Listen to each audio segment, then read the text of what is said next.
नमस्कार, आप देख रहे हैं द वॉच टीवी के खास पेशकश युगांतर।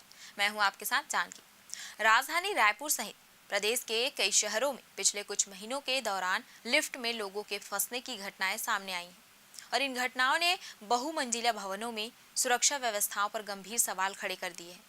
इसी को ध्यान में रखते हुए जो नगरीय विभाग है, उन्होंने प्रदेश की सभी नगर निकायों और संबंधित संस्थाओं के लिए नई गाइडलाइन जारी कर दी है। जी हाँ, सरकार ने स्पष्ट कर दिया है कि अब लिफ्टों के संचालन और रखरखाव में किसी भी प्रकार की लापरवाही बर्दाश्त नहीं की जाएगी, क्योंकि लिफ्ट मेंटेनेंस की जो कानूनी जिम्मेदारी होती है उसे तय करने के लिए और साथ साथ नियमित निरीक्षण के लिए लॉग बुक रखने के निर्देश दिए गए हैं, ताकि किसी भी तकनीकी समस्या का समय रहते पता लगाया जा सके। जी हाँ, और दुर्घटना को रोका जा सके।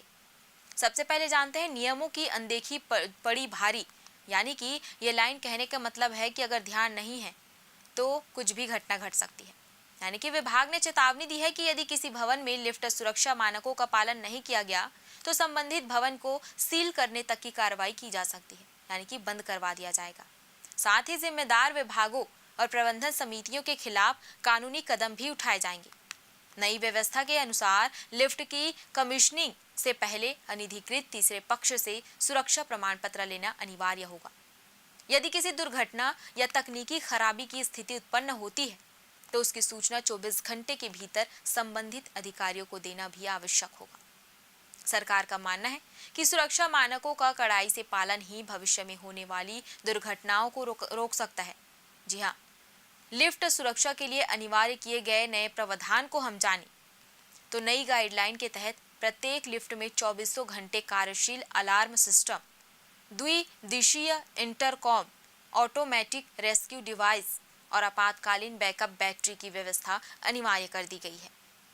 इसके अलावा लिफ्ट संचालन और रखरखाव के लिए प्रशिक्षित ऑपरेटरों तथा तकनीकी टीम की नियुक्ति भी आवश्यक है, क्योंकि इन प्रावधानों का उद्देश्य यह सुनिश्चित करना है कि किसी भी आपात स्थिति में फंसे लोगों को तुरंत सहायता मिल सके और उनकी सुरक्षा सुनिश्चित हो सके। आधुनिक तकनीक आधारित इन जो व्यवस्थाएं हैं, जितनी भी व्यवस्थाएं हैं, उससे दुर्घटनाओं के जोखिम को काफी हद तक कम किया जा सकता है, ऐसा मानना है लोगों का। वहीं अगर हम जानें अग्नि सुरक्षा और नियमित ऑडिट पर विशेष जोर, तो लिफ्ट सुरक्षा के साथ साथ अग्नि सुरक्षा व्यवस्था को भी नई गाइडलाइन का महत्वपूर्ण हिस्सा बनाया गया।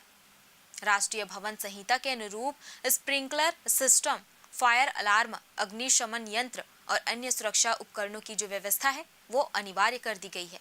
यानी कि 15 मीटर से अधिक ऊंचाई वाले जितने भी भवन हैं उसमें फायर सेफ्टी ऑफिसर की नियुक्ति भी जरूरी कर दी गई है। और इसके अलावा सभी लिफ्ट और अग्निशमन उपकरणों का समय समय पर मासिक और वार्षिक ऑडिट कराया जाएगा तथा उसकी पूरी जानकारी लॉग बुक में दर्ज करनी होगी। इससे सुरक्षा व्यवस्था की निरंतर निगरानी संभव हो सकेगी और किसी भी कमी को समय रहते दूर किया जा सकेगा, यानी कि इससे घटना कम होने की आशंका है।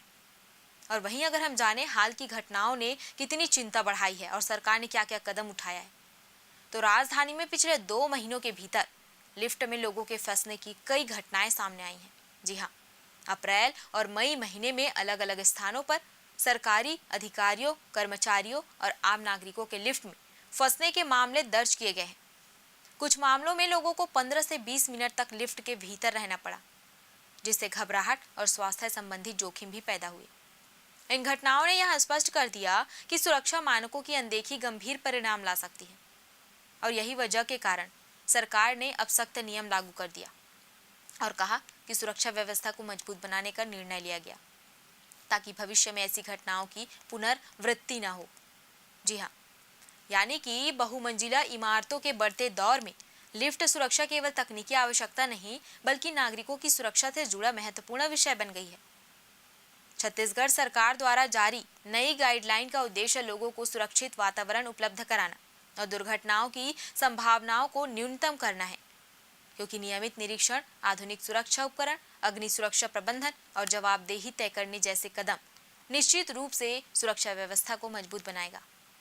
और अब हम देखना होगा कि यह होगा कि भवन प्रबंधन और संबंधित संस्थाएं इन निर्देशों का कितना प्रभावी पालन करती है, क्योंकि सुरक्षा के प्रति जिम्मेदारी ही सुरक्षित भविष्य की सबसे बड़ी गारंटी है।